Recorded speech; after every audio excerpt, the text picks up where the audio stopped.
Hey guys, how's it going? And thanks for coming. I'm Nick, and this is Real Life Money, where we talk about real life and money, because schools aren't, so let's get started. So this is our stock market weekly recap, guys. If you've been following us, welcome back. And if you're new, what we do here, we look at the previous week in the stock market to see how things are going on, look at some popular news stories. We're also just following different stocks and mutual funds to see how they move. So let's get into it. And this recap, by the way, is for September 18th, 2017. So hopefully you had a nice week, guys. The stock market was a little shaky with some big things going on. So let's first look at Dow Jones. Of course, 30 large companies we got going on. On Friday, they closed at still over 22,000, so that's a good sign. But we got 22,349 and some change. You could see a little bit ups, a little bit downs. And also looking at our index fund, the S&P 500, of course, 500 of the largest companies. They closed at $249.44, slightly up after hours. But you could see by the chart for the past week, it has been a little shaky, ups and downs, and toward the end of the week, it was down for kind of one big reason. Multiple reasons, but one big one. What's that big reason, you ask? Well, North Korea is starting shit. Again, they're actually planning or saying that they're planning on releasing a hydrogen bomb, like exploding a hydrogen bomb over the Pacific Ocean. It's kind of a big deal. Now, of course, there are words going back and forth between the dictator of North Korea and President Trump.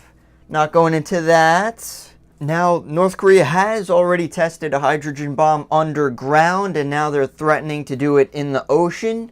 I don't know why. I mean, just the radiation alone is it's dangerous, guys. So, obviously, no one wants this to happen. But we're going to see how this unravels. And sorry, I forgot to show you guys the returns of the Dow and S&P 500. It wasn't hugely changed this week. For the Dow, it was up 0.26%, and the S&P was down like 0.06, so fairly flat. Now, another thing they were stating this week was our balance sheet, guys. Our balance sheet of America. They were trying to figure out how to start unraveling it. Of course, in 2008, stuff was hitting the fan, and the government, or Fed, was starting to buy up bonds and mortgage-backed securities, stuff like that, so we don't collapse on ourselves.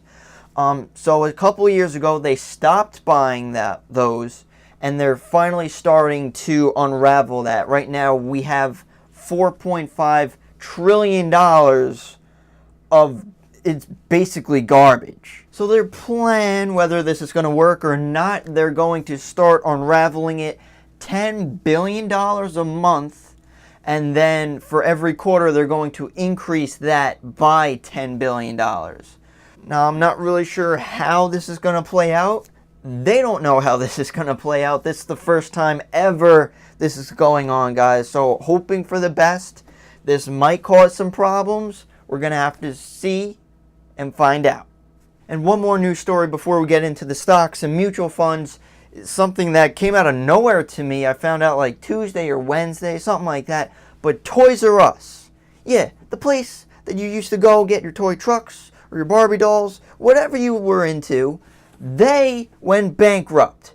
I think it's crazy to see these guys go bankrupt. I mean, not crazy, because when you think about it, yeah.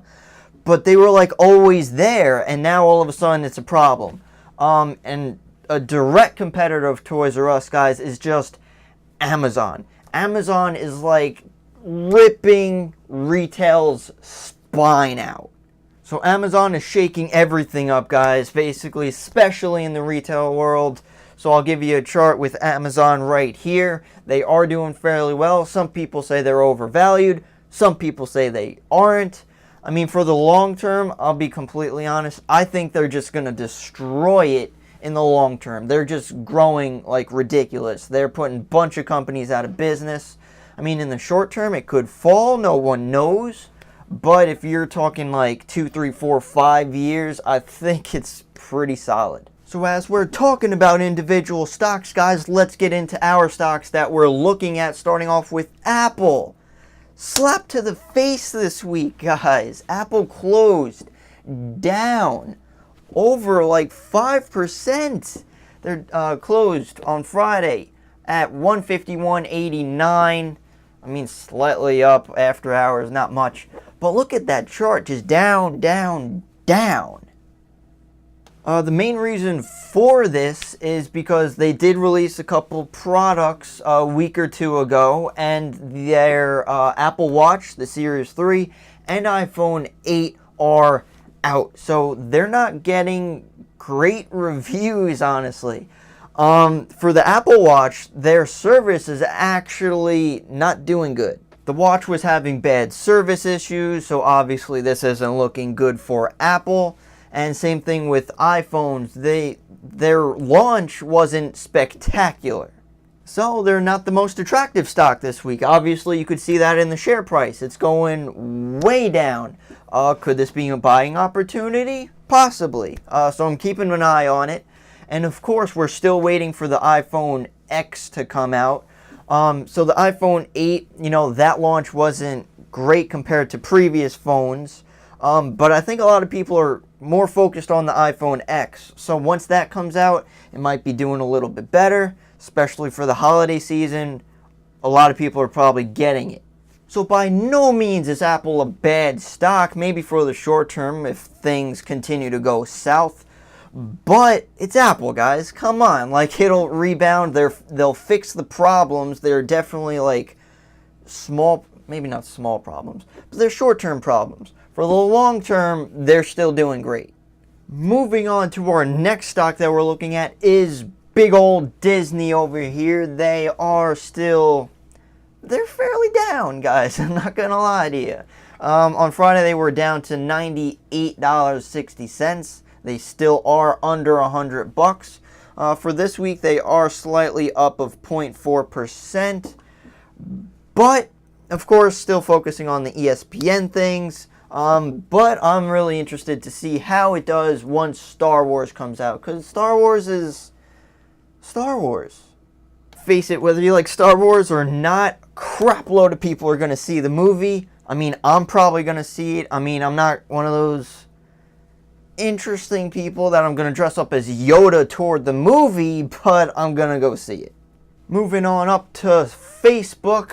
Facebook, they are slightly down 0.65% for this week, guys. Friday, they did close at 170.54.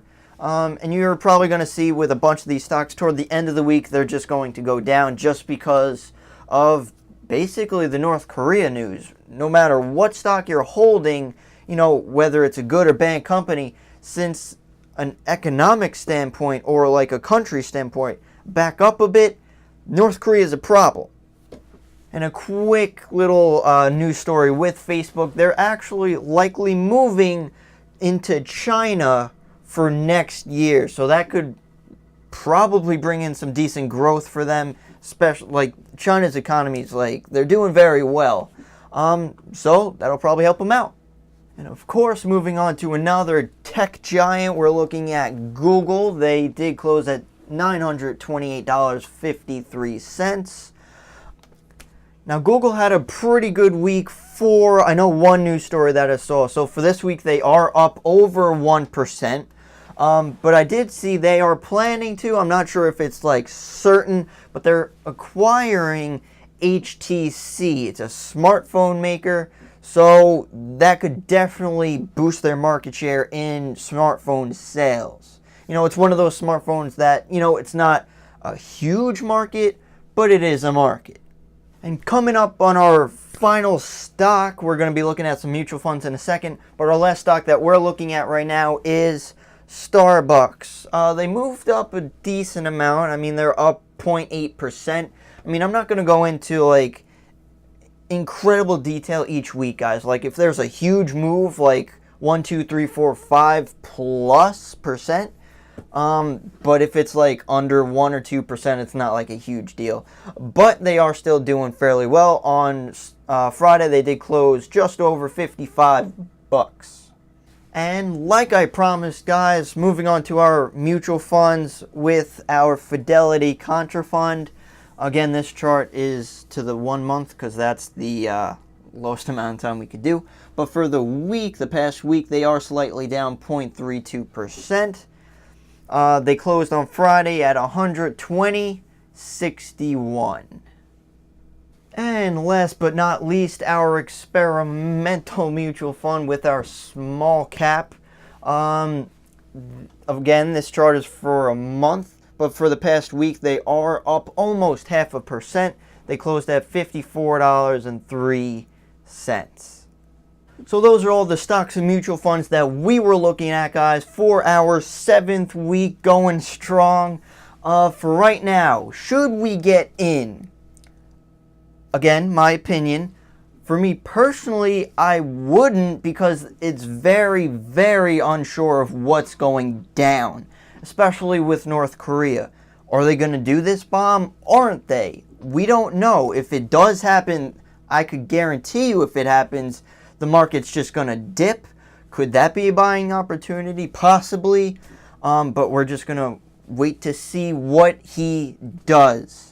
For the long term, if you're investing weekly or monthly or whatever, of course, continue to put that money in, guys. Over the long term, very good growth that we're having going on. Compound interest, so keep investing in, retirement accounts, whatever. But if you have any questions, comments, concerns, leave them down below. I'd love to hear what you guys have to say. And don't forget to subscribe to my channel, Real Life Money, where we talk about real life and money, because not many people do, guys. So thank you so much for watching, and I'll see you in the next one.